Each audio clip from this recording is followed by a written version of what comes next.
A vampire is a creature of folklore, which exists and survives by drinking blood.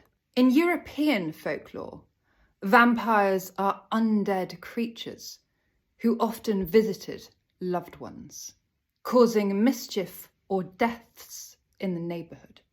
Vampiric entities have been recorded in history books throughout the world.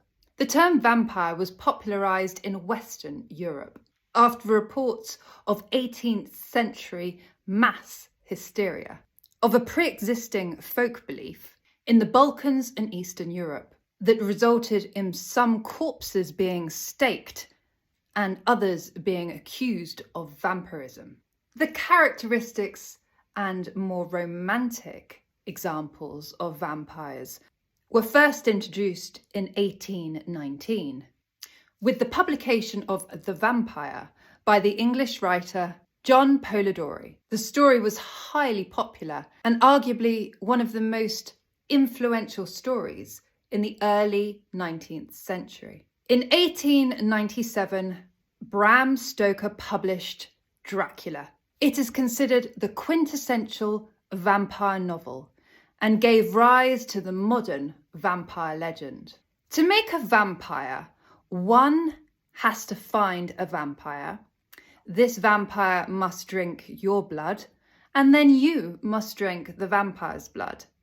This is how a vampire can be created. In some modern books, vampires can be born, but these are more unusual. Once you become a vampire, you die, and you are reborn as the undead with a thirst for blood. It doesn't mean you have to kill people to survive. And in modern interpretations of the vampires, for example, the Twilight series or the Vampire Diaries, one can drink someone's blood without actually killing them. And it can be quite a romantic moment between the two. Vampires have become a source of fascination and are featured in many novels and movies every year. One of my favourite authors that writes about vampires is Laurel K. Hamilton. Her modern take on the world of the vampire is rather exciting.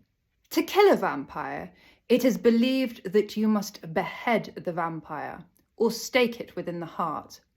However, if a vampire is particularly old or strong, staking may not be effective enough, and if the stake is removed, they can come back to life.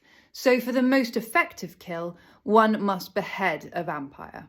Silver, garlic and crosses were all considered ways to ward off a vampire in the Dracula novel, for example, but modern vampires often don't seem to be that concerned with those items. The modern vampire takes many different shapes and sizes.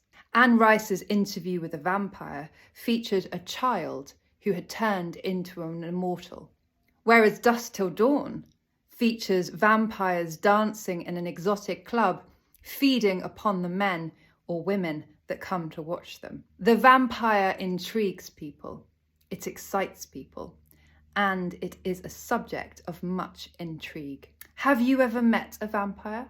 Or would you like to be one? Could you imagine living forever? What do you think?